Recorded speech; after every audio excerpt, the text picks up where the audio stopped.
Hello বন্ধুরা, সবাই কেমন আছো? আশা করি ভালো আছো। আমি চলে এসেছি তোমাদের আবার একটা নতুন ভিডিও নিয়ে। তো দেখো, আজকে মেয়ে শিক্ষক দিবস, তো ভাবছি কি কিনবো, তো দোকানেই চলে এসেছি। তো এত জিনিসপত্র দেখে ফেলেছি, তো ভাবতে পারছি না, বুঝতে পারছি না কি কিনবো। কনফিউজ হয়ে গেছি কি কিনবো, কত জিনিস দেখাচ্ছি, তো লাস্টে একটা জিনিস কিনেই ফেললাম।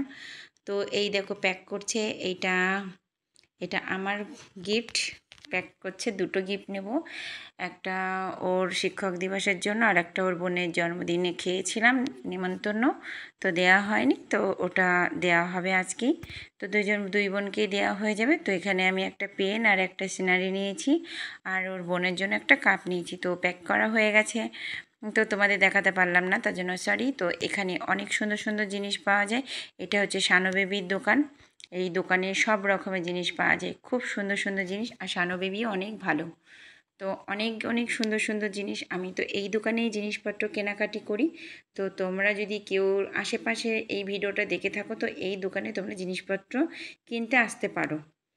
তো ওর ব্যবহারটা সত্যি খুব ভালো, খুব ভালোও লাগে। যাই হোক, তো খুবই সুন্দর সুন্দর জিনিস এখানে আছে, আমার তো খুবই ভালো লাগে দোকানের সাজানো জিনিস। যে কোনো স্টেশনারির দোকান এরা এত সুন্দর করে সাজায়, আর বিশেষ করে এই ফুলগুলো তো আমার খুব ভালো লাগছে।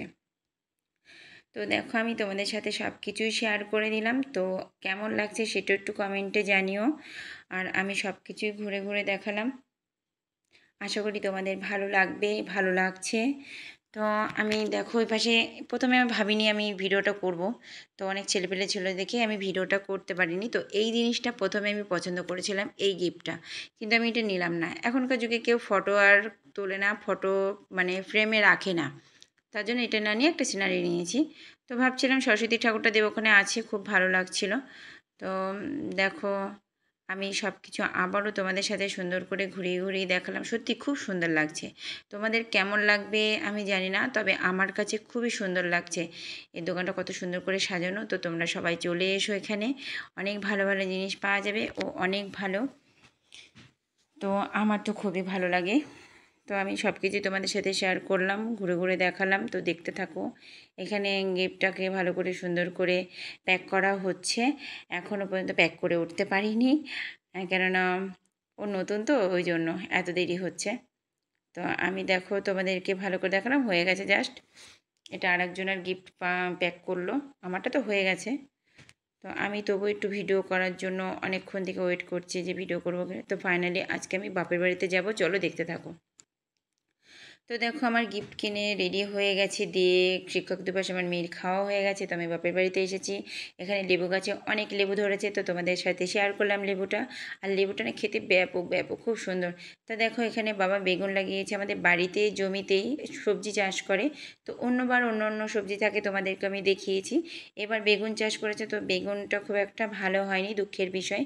তো বেগুন গাছে তুলসী লেগে গেছে বলে মাঝখানে ফাঁকা ফাঁকা, যেহেতু একটা তুলসী গাছ লাগলে বাদবাকি বেগুন গাছগুলো নষ্ট করে দিতে পারে।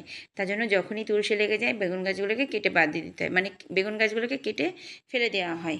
কেননা এই ফাঁকা জায়গাটা আবার একটা ছোট ছোট বেগুন গাছ লাগিয়ে দেবে, হয়ে যাবে। তো এখানে দেখো একটা বেগুন আমি দেখেছি খুব সুন্দর। তা এই গাছের টাটকা বেগুন যদি গরম গরম খিচুড়ি কিংবা ভাজা করে খাওয়া যায়, মানে বেগুন ভাজা দিয়ে খিচুড়ি, উফ, সত্যি অসাধারণ। আমার তো খুব ভালো লাগে বেগুন ভাজা খেতে, বিশেষ করে বেগুন পোড়া খেতে খুব ভালো লাগে। তো চলো, আমি তোমাদের সাথে বেগুনের জমিটা ভালো করে শেয়ার করে দিই, খুবই ভালো লাগছে। মা বাবা ওরা বাড়িতে নেই, এই জন্য আমরা একটু ভালো করে সুন্দর করে ঘুরে ঘুরে ভিডিওটা করে নিলাম।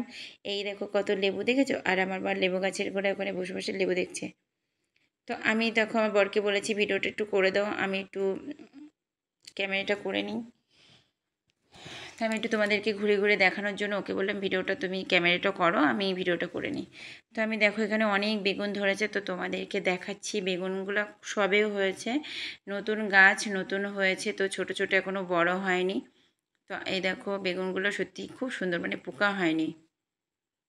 তা আমি আবার বলছি বেগুন বেগুন দাদা, কাঁচা বেগুন আমার কাছে নেই গো দাদা ভাজা বেগুন, আমার কাছে আছে শুধু কাঁচা বেগুন।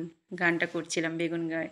তো দেখো কত সুন্দর পরিষ্কার, আমার বাবার হাতের কাজ খুব পরিষ্কার, কেননা জমিতে একটা ঘাস পাবে না, কত সুন্দর করে পরিষ্কার করে। আমার বাবা কিন্তু অনেক বড় চাষি, ঠিক আছে, চাষের সম্বন্ধে অনেক কিছু জানে। অনেকে আমার বাবার কাছে আসে চাষের সম্বন্ধে জিজ্ঞাসা করতে।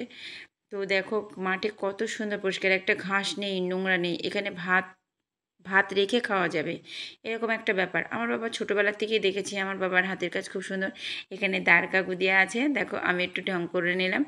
তো তোমাদের কেমন লাগছে আমাদের বেগুনের জমিটা আর আমার বাপের বাড়িটা তোমার কেমন লাগছে সেটা একটু কমেন্টে জানিও। তো আশেপাশে তো অনেকই বাগান, সব আমাদের এখানে সবজি চাষ হয়, হনুমানও আছে। তো এখানে দেখো আকাশটা খুব সুন্দর লাগছে, এই জন্য আমি তোমাদের সাথে একটু শেয়ার করে দিলাম। আর কেমন লাগছে একটু কমেন্টে জানিও, আর আমার ভিডিওটা তোমাদের কেমন লাগে সেটা একটু জানিও। যদি ভালো লাগে একটু লাইক কমেন্ট শেয়ার করে দিও, পাশে থেকো, সঙ্গে থেকো, আর বন্ধুকে একটু সাপোর্ট করো। এইটুকুই চাওয়া তোমাদের কাছে, তোমাদের আশীর্বাদ ভালোবাসার জন্যই আমি মানে কি বলবো অপেক্ষায় আছি। তো আমার বাড়ি এখানে দেখো ঢং করছে, তা ও একটা জিনিস আমি ওকে করলাম, ও হেসে পাগল হয়ে যাবে, দেখো এসে পাগল হয়ে যাচ্ছে। তো ও তো চলেই গেল, আমি বললাম একটু ঘরটা দেখে আসো। তো আমরা জমিতে ঘুরে বেড়াচ্ছি, বিকেলবেলায় কী করব, মা বাবা বাড়িতে নেই। তো এই দেখো আমাদের কতটা জায়গা নিয়ে এই বেগুন গাছের